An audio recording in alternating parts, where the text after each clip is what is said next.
Hello everyone, welcome to my YouTube channel. तो आज के वीडियो में स्टार्ट करने वाला है एक्सरसाइज क्वेश्चंस। ठीक है, पिछले 3 वीडियो में हमने कवर अप कर लिए थे इंटेक्स क्वेश्चंस। अब हम बात करेंगे सॉल्यूशन चैप्टर के एक्सरसाइज क्वेश्चंस के बारे में। देखो, जो 2.3 तक क्वेश्चंस है ना, वहाँ पे कंसेप्चुअल क्वेश्चन है, डेफिनेशन है, मोलैरिटी वगैरह की, इस टाइप के क्वेश्चन है। तो हम सिर्फ न्यूमेरिकल पार्ट पे फोकस करेंगे।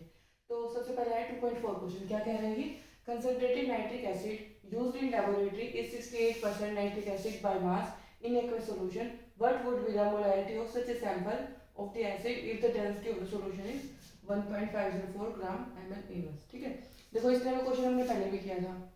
मैंने आपको बताया था जब भी परसेंटेज में आपके पास गिवन है और डेंसिटी गिवन है तो हम एक ही फॉर्मूला लगाएंगे मोलैरिटी निकालने का। ठीक है, तो क्या था? मोलैरिटी निकालने का क्या फॉर्मूला हमारे पास?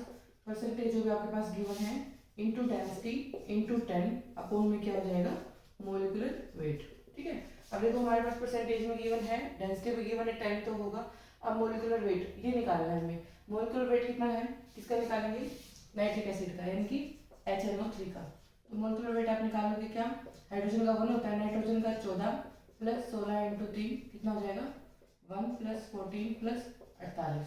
ठीक है, तो यहाँ पर हमारे पास कितना आ जाएगा मोलिकुलर वेट? बता देती हूँ आपको। देखो यहाँ से आ जाएगा 63। ठीक है, ये आ जाएगा 63 आपके पास। ठीक है, अब हम इस फॉर्मूले में पुट कर देंगे बस। अब देखो कितना आ जाएगा? 68% इंटू में डेंसिटी कितनी गिवन है? 1.504 इंटू में 10 अपॉन में मोलकुलर वेट कितना? 63। ठीक है, ये आप सोल्व कर लोगे, मैं बता देती हूँ आपको इसका आंसर कितना है। 16.2 हो जाएगा ये। ठीक है, ये हमारे पास मोलैरिटी की वैल्यू होगी। ठीक है, आप तो सर ट्रिक से निकाल सकते हो कि 100% हमने टोटल सॉल्यूशन ले लिया, 68% नाइट्रिक एसिड है और उसके बाद यानी कि 100 माइनस 68 कितना हो जाएगा? 32। तो वो आपके पास सॉल्वेंट का मास हो जाएगा। इससे भी आप निकाल सकते, कोई दिक्कत नहीं है। लेकिन ये जब भी आपके पास परसेंटेज में गिवन है ना और मोलैरिटी पूछ रखी हो तो ये आपके पास सबसे छोटा फॉर्मूला है, इससे आपका 2 मिनट में निकल जाएगा। ठीक है, कोई आपको एग्जाम में टाइम भी बचाना होता है ना, तो ठीक है ये इसके लिए ठीक है। अब नेक्स्ट क्वेश्चन की बात करते हैं। पढ़ो क्या next question. A solution of glucose in water is labeled as 10 by 10% weight by weight. What would be the molarity and mole fraction of each component in the solution? Molarity पूछे, mole fraction पूछे, and अगर density given है, if the density of the solution is 1.2, then what will the molarity? ठीक है, तो हमें तीनों चीज बतानी, क्या क्या?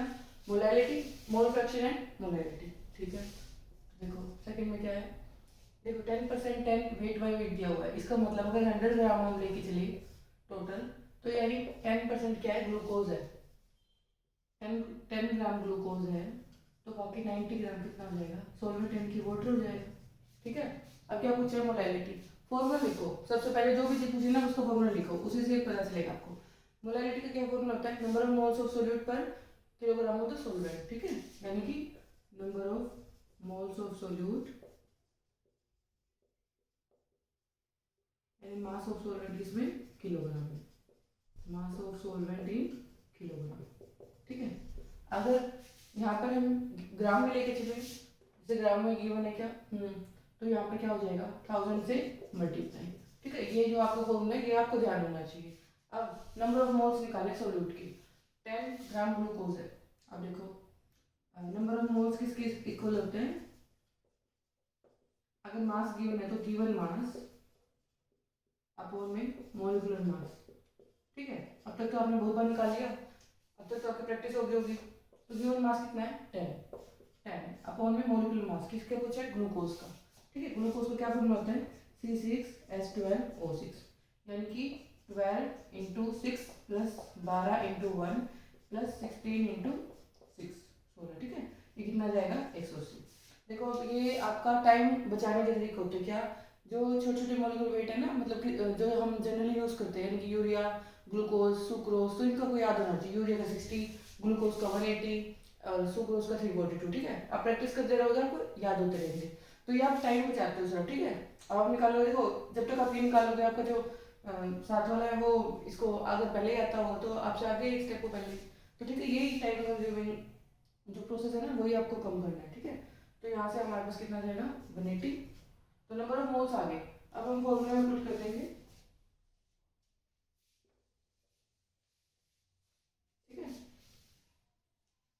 कितना आया था 10 अपॉन में 180 इंटू मास ऑफ सॉल्वेंट कितना 90 इंटू में 1000, ठीक है। तो आप कट कर लेना।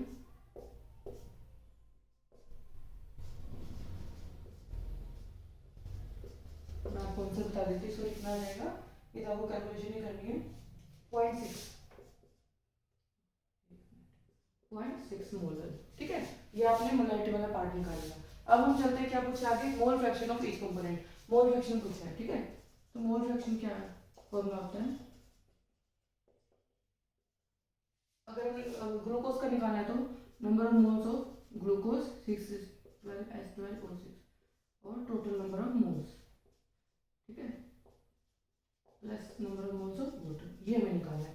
अभी हमने number of moles of glucose के निकाले थे कितने, 10 बाय में 180 आए थे। गिवन मास अपन मोलिकुलर मास होता है ना। अब number of moles of water निकालना है। अब देखो number of moles of water कैसे निकालेंगे, ये भी गिवन मास अपॉन में मोलिकुलर मास, गिवन मास कितना है इसका 90, तो 90 अपॉन में 16 + 2 18, ये 18 हो जाएगा, ठीक है। 90 अपॉन में 18, ठीक है। अब आप ये सोल्व कर लोगे, मैं आपको इसका आंसर बता देती हूँ। ये तो मैथमेटिकल पार्ट है ना, 0.011, ठीक है। तो हमने यहाँ से क्या निकाल लिया, मोलैरिटी और मोलैरिटी। अब हमें क्या पूछा है, डेंसिटी अगर गिवन है तो what shall be the molarity. अब मोलैरिटी भी निकालेंगे, ठीक है। अभी देखो मोलैरिटी भी हम ऐसे निकाल सकते हैं, लेकिन वही फॉर्मूला लगाते हैं, उससे जल्दी निकल जाएगा, ठीक है। क्या फॉर्मूला बताया था मैंने आपको, percentage into D into 10 upon में मोलिकुलर वेट, ठीक है। तो देखो परसेंटेज कितनी गिवन है 10 इंटू डेंसिटी कितनी है 1.2 इंटू 10 अपॉन में मोलिकुलर वेट। मोलिकुलर वेट हमने अभी निकाला था ग्लूकोज का कितना था 180, ठीक है। तो आप सोल्व कर लोगे, कितना आ जाएगा ये 0.6 मोलर, ठीक है। 0.6 मोलर हो जाएगा। ये देखो यहाँ से 0 से 0 पॉइंट का 10, तो ये भी कट जाएगा। 2 6 12, 2 9 18, 3 2 6, 3 3 9, यानी कि 2/3, तो कितना आ जाएगा 0.6 आ जाएगा हमारे पास, ठीक है। हमने निकाल लिया, तीनों चीज निकाल लिया, क्या मोलैरिटी, मोल फ्रैक्शन और मोलैरिटी हो गया। अब देखो नेक्स्ट क्वेश्चन की तरफ चलते हैं।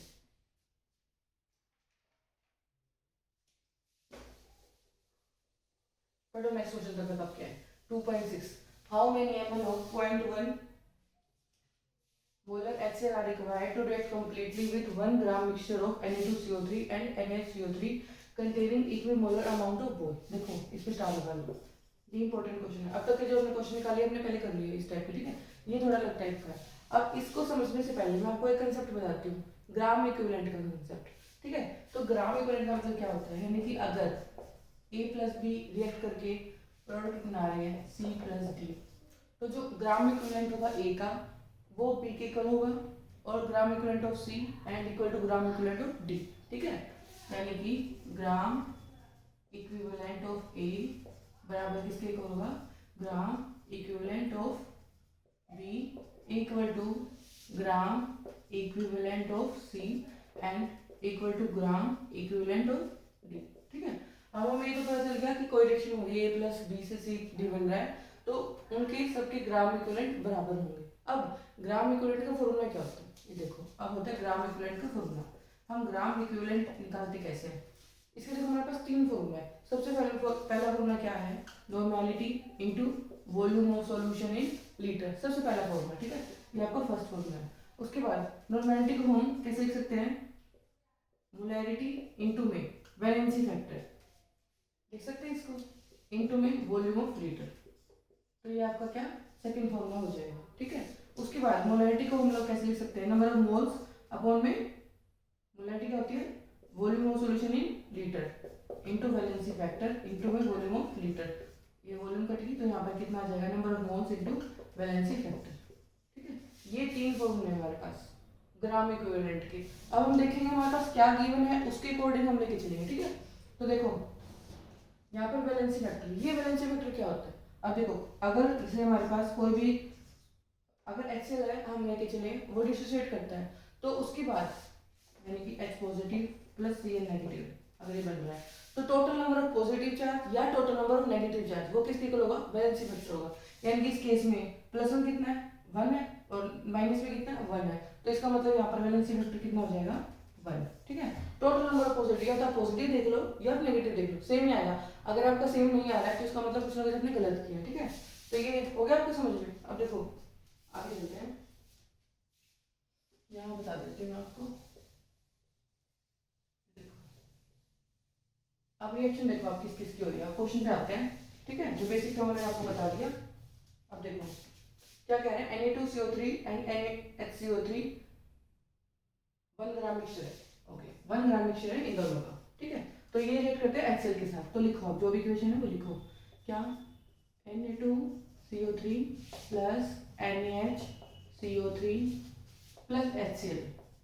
अब ये रिएक्ट करते हैं, कुछ भी बना रहे हैं, प्रोडक्ट से हमें कोई मतलब नहीं है, कुछ भी बना रहे हैं। ठीक है, हमें मैंने रिएक्शन रिएक्टेंट से मतलब है। ठीक है, ये बोल दिया कितना, 1 ग्राम है।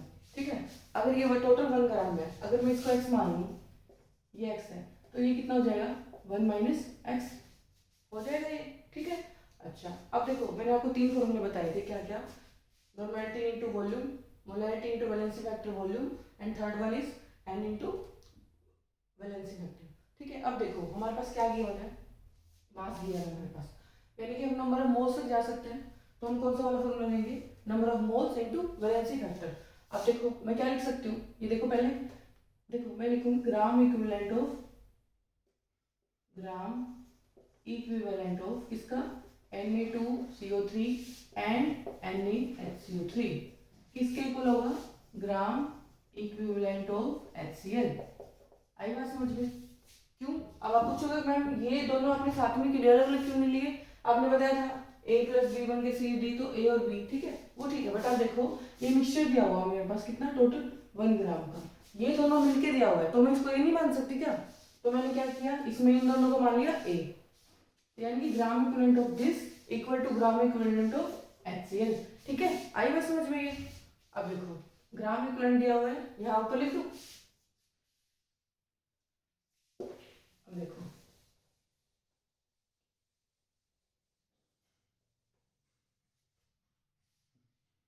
अब ग्राम equivalent of Na2CO3 and NaHCO3 कितना, ये देखो अब मैंने आपको 3 फॉर्मूले बताए, तीनों देखो। अब देखो ग्राम इक्विवेलेंट का मैंने आपको ये वाला, हम इससे चलेंगे क्यों, हमारे पास नंबर ऑफ मोल्स, क्योंकि मास गिवन है तो मास बाय मोलेकुलर मास से नंबर ऑफ मोल्स निकाल सकते हैं। इसका मतलब ये वाला फॉर्मूला लेके चलेंगे, यानी कि नंबर ऑफ मोल्स कितना हो गया, मास गिवन मास कितना है x अपॉन में इसका मोलेकुलर मास। अब सोडियम Na2CO3 का मोलेकुलर मास देखो आप क्या होता है, Na2CO3 इसका मोलेकुलर मास कितना, 23 इंटू 2 प्लस 12 प्लस 16 इंटू 3। ठीक है, ये कितना आ जाएगा, ये आ जाएगा 106। ठीक है, ये हमारे पास कितना आ जाएगा, 106। अब given mass upon molecular mass, यानी कि ये, अब इनटू में हमें मेन पॉइंट क्या, वैलेंसी फैक्टर, वैलेंसी फैक्टर लिखना है। अब देखो वैलेंसी फैक्टर आपको पता चलेगा, इसको तोड़ो किस में बनेगा, क्या बनेगा, इसको तोड़ के यहाँ बता देती हूँ, चलो यहाँ बता देती हूँ आपको। देखो Na2CO3 को तोड़ोगे तो क्या बनेगा, 2Na positive plus CO3 2 negative. अब देखो टोटल पॉजिटिव देखो कितना है, 2Na पॉजिटिव चार्ज 1 है, तो 2 × 1 कितना हो जाएगा, 2। अब देखो CO3 2 नेगेटिव, यहाँ पर कुछ नहीं है, 1 कोएफिशिएंट है, तो यानी कि 2 नेगेटिव, यानी कि दोनों केस में हमारे पास कितना आ रहा है, 2। वैलेंसी फैक्टर कितना आ रहा है, 2। Total number of positive charge या total number of negative charge, दोनों केस में क्या आ रहा है, 2। तो देखो अब लिखो हमारे पास कितना है यहाँ पर, 2 प्लस, अब NaHCO3 का निकालो, क्या 1 माइनस x, गिवन मास तो यही था, उसका 1 था तो 1 में से सब्ट्रैक्ट कर दिया x माइनस। ठीक है, अपॉन में मोलेकुलर मास। अब NaHCO3 का निकालो, यहाँ लिख देती हूँ मैं NaHCO3, सोडियम का 23 प्लस 1 प्लस 12 प्लस 16 इंटू 3 कितना आ जाएगा, ये आ जाएगा प्लस 84। हाँ ठीक है, ठीक है, अब ये हमारे पास कितना आ जाएगा, 84 इंटू में वैलेंसी फैक्टर। अगेन अब देखो NaHCO3 किसमें टूटेगा, Na positive and HCO3 negative, यानी कि Na पॉजिटिव HCO3 नेगेटिव। अब देखो या तो टोटल पॉजिटिव चार्ज ले लो या टोटल नेगेटिव चार्ज ले लो, कितना आ जाएगा 1, कितना आ जाएगा हमारे पास 1। ठीक है, तो यहाँ से मल्टीप्लाई करते हैं 1। अब इक्वल टू, अब देखो ये रिएक्शन आपने समझ में आई गई होगी ना, ये मैं आपको कर देती हूँ, इधर देखो अब इक्वल टू किसके, ग्राम इक्विवेलेंट ऑफ HCl। अब HCl क्या हम ये फॉर्मूला लगाएंगे? देखो क्या हमारे पास नंबर ऑफ मोल्स या वैलेंसी ऐसे कुछ है? नहीं, मास तो हमारे पास है ही नहीं। तो हम देखो और कौन सा फॉर्मूला लगा सकते हैं? N इंटू वी वाला पॉइंट, सॉरी मोलैरिटी वाला, मोलैरिटी दी हुई वैलेंसी फैक्टर ये वाला वॉल्यूम। ठीक है, तो कितने ml रिक्वायर्ड है वॉल्यूम, ये तो हमें पूछेगी ना। तो देखो यहाँ से वॉल्यूम भी निकालेंगे कैसे? मोलैरिटी कितनी गिवन है? 0.1 मोलर इनटू में valency factor H positive plus या नेगेटिव, इसका कितना हो जाएगा वैलेंसी फैक्टर? 1 इनटू में वॉल्यूम ऑफ द सॉल्यूशन। यहाँ से हम वॉल्यूम, ये वॉल्यूम निकल जाएगी। ठीक है, हो गया सारा। बट वॉल्यूम निकालने से पहले ये भी अननोन है हमारे पास, ये भी अननोन है, तो इससे पहले हमें x की वैल्यू तो चाहिए ना, तो वो कैसे निकालेंगे? अब वो देखो आप क्या क्वेश्चन पढ़ो एक बार। क्वेश्चन में कुछ गिवन है, ये देखो इक्विमोलर अमाउंट ऑफ बोथ, ये है। इसका मतलब जो हमने नंबर ऑफ मोल्स निकालते हैं इक्विमोलर, यानी कि number of moles same, number of moles same. ये इंपॉर्टेंट पॉइंट है। ठीक है, सेकंड इंपॉर्टेंट पॉइंट। अब इसको रख कर दी, कोई काम नहीं। अब देखो नंबर ऑफ मोल्स हमने निकाले थे, उनको सेम करो। ठीक है, यानी कि ये निकाले थे नंबर ऑफ मोल्स मैंने अभी इन दोनों के Na2CO3 एंड NaSO3 कितने कितने निकाले थे? मास बाय मोलिक्यूलर मास कितना आया था? x/106 equal to 1 - x upon इसका मास अपॉन में गिवन मास कितना आ गया? 84। यहाँ से हम क्या निकालेंगे? x की वैल्यू। अब देखो क्रॉस मल्टीप्लाई करो, 84x is equal to 106 minus 106x, 84x plus 106x is equal to 106। यहाँ से कितना बन जाएगा? कितना हो जाएगा? 190 हो जाएगा, 190 x इक्वल टू 106। तो x की वैल्यू क्या आ गई? 106 अपॉन में 190। अब हो गया। अब देखो इसको काटना मत, एज इट इज अब एक क्वेश्चन में पुट करो, उसके बाद देखना कितनी इजीली आपको आंसर निकलता है। तो देखो 106 अपॉन में कितनी है? 190। अब हम यहाँ पुट करते हैं, इसको करते हैं, ध्यान रखना 106 अपॉन में 190 कितनी आई है? 106 x की वैल्यू कितनी आई है? 106 अपॉन में 190। ये 106 एज इट इज 106। अब देखना यहाँ से कैंसिल होगा, तभी हमने नहीं काटा था। ठीक है, आगे कैलकुलेशन इजी होगी। इंटू 2 प्लस 1 माइनस एक्स, यानी कि 106 अपॉन में 190 अपॉन में 84 इज इक्वल टू कितना? ये मैं आगे कर देती हूँ,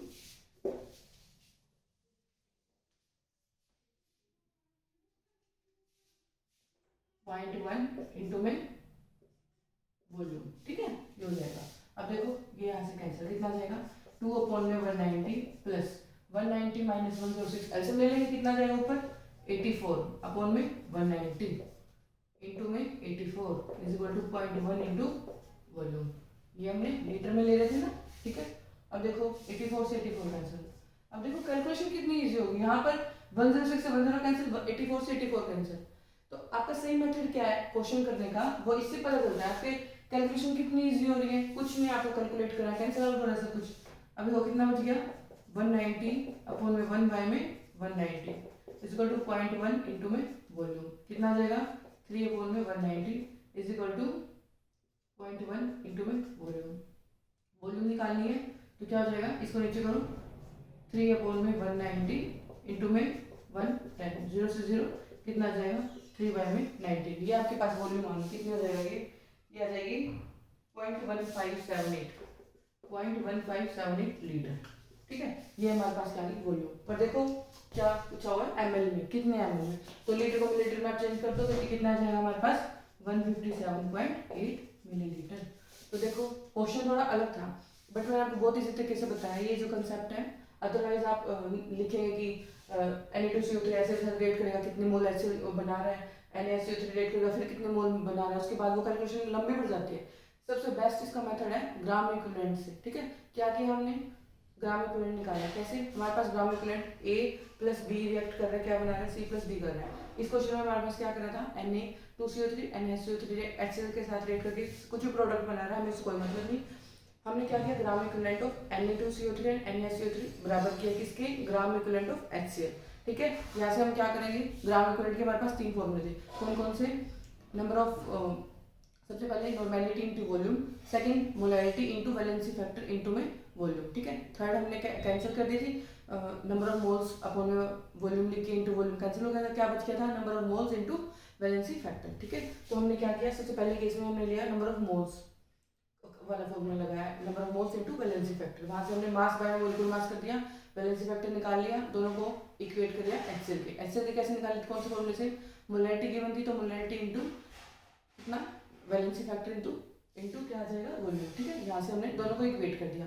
अब x की वैल्यू हमारे पास नहीं थी, तो x की वैल्यू हमने क्या ली, क्वेश्चन बढ़ा हमने क्या, कंटेनिंग इक्विमोलर अमाउंट, इसका मतलब नंबर ऑफ मोल सेम है। तो हमने क्या किया, ऊपर नंबर ऑफ मोल सेम कर दिए थे, कितने कितने, x बाय में 106 equal to 1 minus x upon में 84। यहाँ से हमने x की वैल्यू निकाली, x की वैल्यू निकालते ही हमने यहाँ पुट कर दी, यहाँ से हमारे पास वॉल्यूम आ गया। उसके बाद हमने जस्ट मिलीलीटर में चेंज किया, ठीक है। आई होप आपको कंसेप्ट समझ में आया होगा। अच्छा लगा तो बताना मुझे कमेंट में, ठीक है। अब देखो नेक्स्ट क्वेश्चन की तरफ चलते हैं, पढ़ो नेक्स्ट क्वेश्चन क्या है। देखो ए सॉल्यूशन इज ऑब्टेन, देखो क्या है, a solution is obtained by mixing 300 gram of 25% solution and 400 gram of 40% solution by mass. Calculate the mass percentage of the resulting solution. कुछ नहीं, मास परसेंटेज निकालना है। क्या किया हुआ है, देखो एक बीकर है, उसमें हमने क्या डाला, 300 ग्राम डाला, कितना, 25% ऑफ सॉल्यूशन, ठीक है। सेकंड में हमने क्या डाला, सेकंड में हमने डाला 400 ग्राम ऑफ 40% सॉल्यूशन, ठीक है। तो ये निकालो पहले, ये यानी कि सोल्यूट है ना, इसका कितने परसेंट, 300 ग्राम लिया है, यानी कि फर्स्ट की हम बात करें तो फर्स्ट में क्या किया हमने, 300 ग्राम लिया है, किसका, 300 ग्राम लिया 25% सॉल्यूशन का, यानी कि 25 बाय में 100, ठीक है। कितना आ जाएगा, 75। हमने जब सेकंड को मिलाया इसके अंदर, तो ये कितना मिलाया है, 400 ग्राम और 40%, यानी कि 40 बाय में 100, कितना आ जाएगा, 160। ये मास ऑफ सोल्यूट है, इतना हमने मिलाया इसके अंदर, तो मास ऑफ सोल्यूट कितना हो जाएगा, मास ऑफ सोल्यूट हो जाएगा 160 प्लस में 75, ठीक है। तो मास ऑफ सोल्यूट हमारे पास कितना आ जाएगा, 235 ग्राम, ठीक है। ये मास ऑफ सोल्यूट तो हो गया। अब मास परसेंटेज में क्या फॉर्मूला होता है, सोल्यूट अपॉन में मास ऑफ सोल्यूशन। अब कितना आ जाएगा, सोल्यूशन का मास कितना मिलाया था हमने, 300 ग्राम तो इसका एंड 400 ग्राम हो सेकंड वन, ठीक है। तो देखो टोटल मास, देखो टोटल मास कितना निकालना है हमें, दोनों का जोड़ कर देंगे, टोटल मास ऑफ सॉल्यूशन ना, क्या क्या बताया था हमने आपको, 300 प्लस 400, तो कितना जाएगा, 700 ग्राम, ओके। अब हमें क्या, सिंपल मास परसेंटेज निकालना है, mass percentage of solute in given solution या फिर रिजल्टिंग सॉल्यूशन लिखा।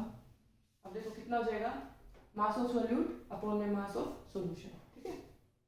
मास ऑफ सोल्यूट कितना है, 235 अपॉन में 700 इनटू में 100, ये फॉर्मूला आता है, हमने पिछले लेक्चर्स में भी किया हुआ है। तो देखो इसको सॉल्व करना है, 00 से 00 कैंसिल हो जाएगी, कितना जाएगा, 235 अपॉन में 7 से 21, ये 32, कितना एग्जैक्ट बताती हूँ आपको, ये आ जाएगा 33.5, 33.5, ओके। तो आप कैलकुलेट कर लोगे 33.5। अब सोल्यूट का निकाल लिया हमने, सॉल्वेंट का निकाल लिया, तो मास परसेंटेज ऑफ सॉल्वेंट, ठीक है, सॉल्वेंट, ये कितना हो जाएगा, एक का निकाले, दूसरे का क्या करेंगे, 100 में से माइनस, यानी कि 100 माइनस 33. ये आप निकालें 67 समथिंग आ जाएगा, 66.5, ठीक है, 66.5%, ओके। ये हो गया, इसमें कुछ नहीं था, जो आपका मेन क्वेश्चन था यही था इंपॉर्टेंट, ठीक है। आई होप आपको क्वेश्चन भी समझ में आया होगा, ग्राम इक्विवेलेंट का कंसेप्ट, ओके। तो बाकी के क्वेश्चन हम नेक्स्ट वीडियो में करेंगे। Thanks for watching.